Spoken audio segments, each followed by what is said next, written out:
6 invites, but just 2 Gulf leaders have RSVP'd yes for the Obama administration summit of Persian Gulf states. So what has all the leaders staying away? Correspondent Kevin Cork tonight with whether the no-shows are a scheduling conflict or a conflict of interest.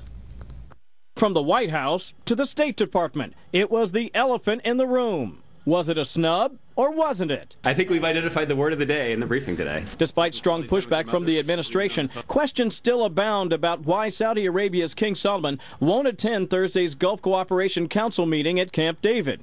His decision to pull out comes after a meeting with Secretary of State John Kerry on Thursday in Riyadh, in which both men expressed deep concerns about the ongoing humanitarian crisis in Yemen. I know that there have been some speculation that this change in travel plans was an attempt to send a message to the United States.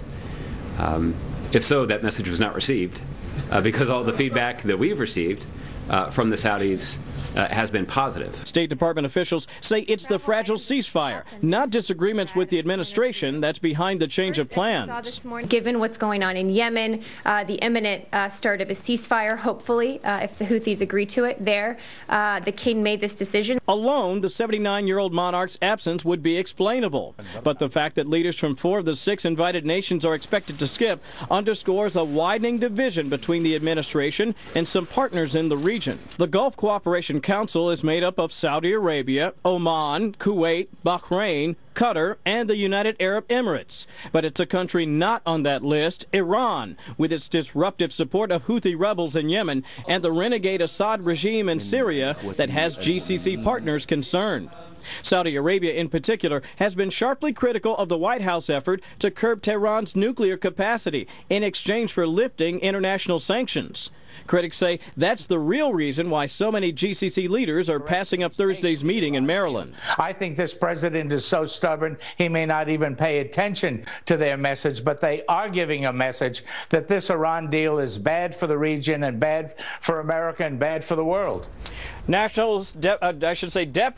National Security Advisor Ben Rhodes telling us tonight that the president and King Salman did in fact speak, Brett. He said the 2 men would maintain their dialogue about security and other points of mutual interest. I should also point out very quickly that we're told from the Saudis that the king never agreed to attend the event coming up on Thursday, not officially, nor did he agree to a one-on-one with President Obama on Wednesday.